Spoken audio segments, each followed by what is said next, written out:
সুপ্রিয় নিবন্ধন প্রত্যাশী ভাই ও বোনেরা, আশা করি আপনারা সবাই ভালো আছেন। আজ আমি এনটিআরসি এর মাধ্যমে যারা শিক্ষক নিবন্ধন পরীক্ষায় ইংরেজি বিষয়ে লিখিত পরীক্ষা দিবেন স্কুল পর্যায়ে 1, এই বিষয়ের সিলেবাস এবং আর স্পষ্টতা থেকে থাকে তাহলে ইনশাল্লাহ ক্লিয়ার হয়ে যাবে। তো আপনাদের লিখিত পরীক্ষার প্রথম যে অংশটা থাকবে পার্ট 1, এই পার্ট 1-এ হচ্ছে গ্রামার নিয়ে। এই গ্রামার এখানে যে বিগত পরীক্ষাগুলোর প্রশ্নপত্র দেখলে বোঝা যায় যে সবচেয়ে যে বেশি যে কমনগুলা, অর্থাৎ যে টপিকগুলো সবচেয়ে বেশি ইম্পর্টেন্ট বেশি সেটা পরীক্ষায় আসে। এই টপিকগুলোর মধ্য থেকে প্রথম রয়েছে preposition, right form of verb, sentence changing যেটা হচ্ছে ট্রান্সফরমেশন, এবং হচ্ছে ন্যারেশন ডিরেক্ট আর ইনডিরেক্ট, আর কারেকশন। এগুলো সবচেয়ে বেশি এসেছিল। এখন এর মধ্যে থেকে যে 9টা রয়েছে, আরও যে রয়েছে ইউজ অফ কোহেসিভ ডিভাইসেস, এরপরে phrase, idiom, completing sentence, model auxiliaries, এই পরীক্ষাগুলোর মধ্যে থেকে অধিকাংশ গ্রামারগুলোই কিন্তু থাকতো, কিন্তু আপনাদের সময় এসে অর্থাৎ এই 18তম নিবন্ধন পরীক্ষা থেকে সিলেবাস কমিয়ে দিয়েছে, অর্থাৎ গ্রামার অংশ কমিয়ে দিয়েছে। তো আপনাদের প্রথমে থাকবে হচ্ছে প্রিপোজিশন।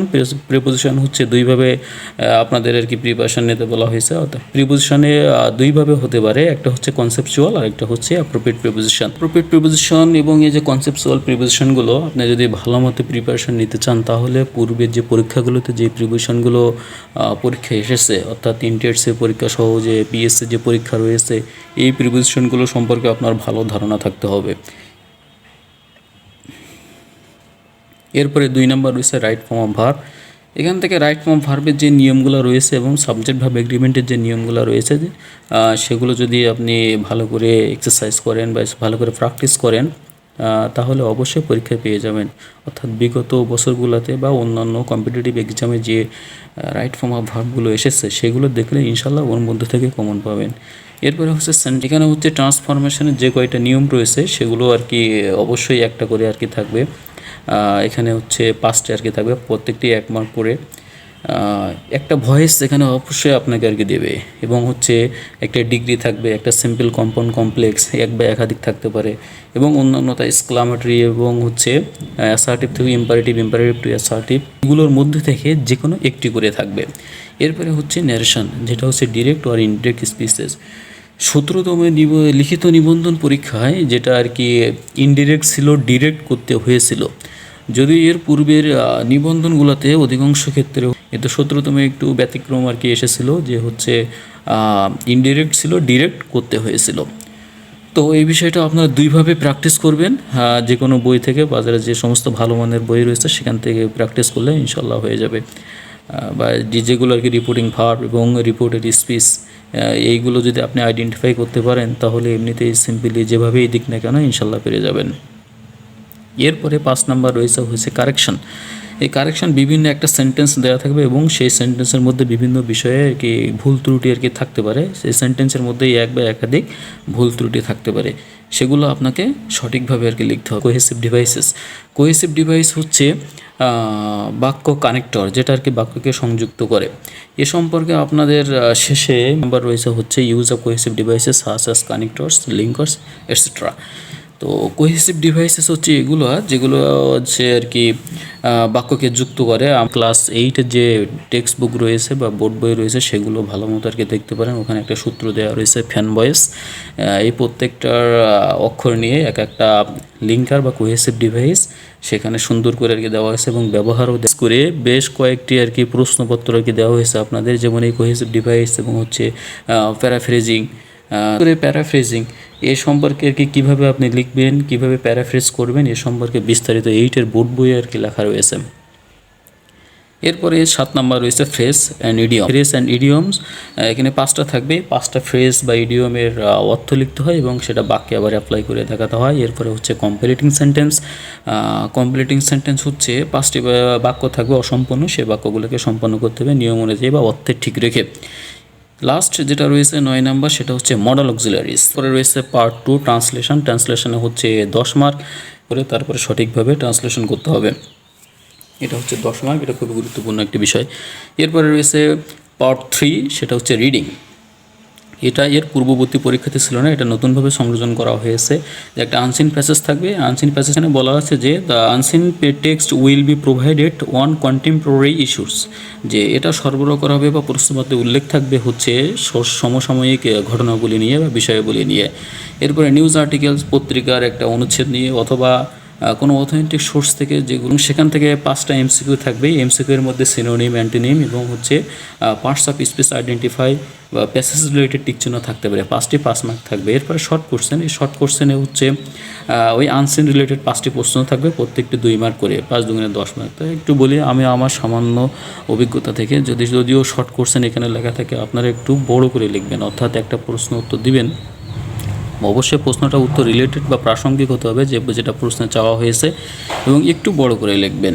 যে 2 মার্কের প্রশ্ন আপনি যদি হচ্ছে দুইটা বাক্য বা একটা বাক্যের মধ্যে লিখে আসেন, সেটা কেমন দেখা যায়। অবশ্যই একটু বড় করে লিখবেন, অর্থাৎ 4 থেকে 5টি বাক্যে আর কি লিখবেন। বলবে যে আমি তো ভালো লিখে এসেছি, কিন্তু তারপরও আমি কেন পাস করতে পারলাম না। অনেকেই কিন্তু রিটেনে আর কি ফেল করে। প্রিলি পাস করা হয়তো বা একটু ইজি, তো রিটেনে এখানে হচ্ছে সবাই তো লিখে আসবে, কিন্তু সবার লেখাটা তো আর কি সবার সমানভাবে সামঞ্জস্য হবে না, সবার লেখাটা তো সমানভাবে গ্রহণযোগ্যতা পাবে না যিনি খাতা দেখবেন তার কাছে। সো আপনারা একটু বড় করে লিখবেন এবং তথ্যবহুল লিখবেন এবং নিজের মতো করে উপস্থাপন করবেন। নিজের মতো করে উপস্থাপন করবেন বলতে আসলে এটা বোঝাতে চেয়েছি যে নিজের জানা কিছু তথ্য এখানে ইনক্লুড করবেন, তাহলে ভালো হয়। এবং অবশ্যই প্রাসঙ্গিকতা লিখবেন। এরপরে রয়েছে পার্ট 4, সেটা হচ্ছে লিটারেরি টার্ম নিয়ে।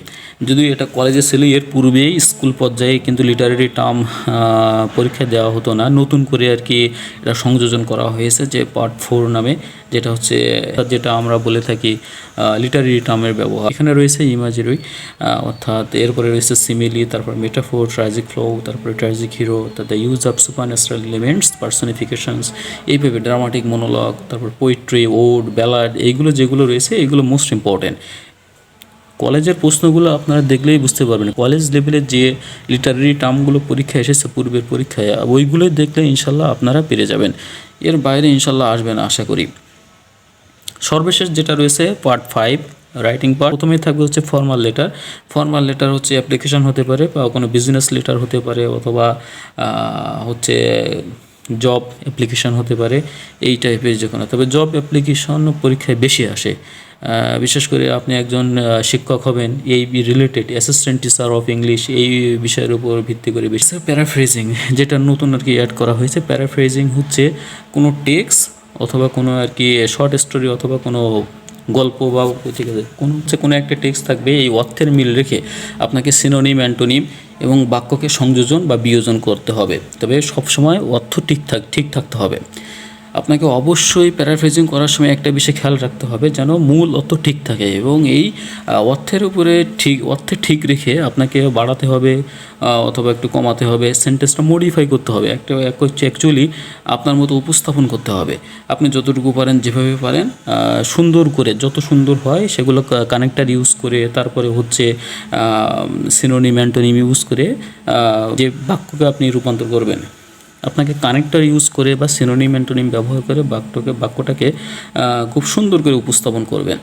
এরপরে রয়েছে প্যারাগ্রাফ রাইটিং, সাময়িক বা খুবই গুরুত্বপূর্ণ বিষয় বা শিক্ষা নিয়ে যে কোনো কিছু, শিক্ষা রিলেটেড, এডুকেশন রিলেটেড যে কোনো একটা টপিক কিন্তু থাকবেই, তাই সেটা আনসিন হোক আর অথবা কোনো প্যারাগ্রাফ হোক, প্যারাফ্রেজিং হোক বা অন্য বিষয় হোক, যে কোনো বিষয়ে বিশেষ করে শিক্ষা রিলেটেড বিষয়গুলো আপনারা একটু গুরুত্ব সহকারে আর কি পড়বেন।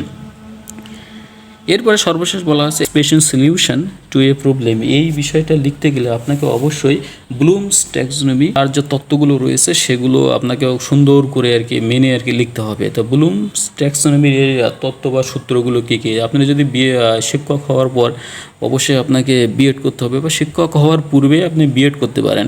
তো বিএড করতে গেলেও হচ্ছে আপনাকে ব্লুমস ট্যাক্সোনমির তত্ত্ব কিন্তু পড়তেই হবে। তো ব্লুমস ট্যাক্সোনমি কি, এখানে 6টা বেজের উপর ভিত্তি করে কোনো লেখা বা কোনো রাইটিং হচ্ছে ডেভেলপমেন্ট করা হয়। তো 6টা বেজ বা ভিত্তিকে আমি এখানে আপনাকে একটু দেখাচ্ছি।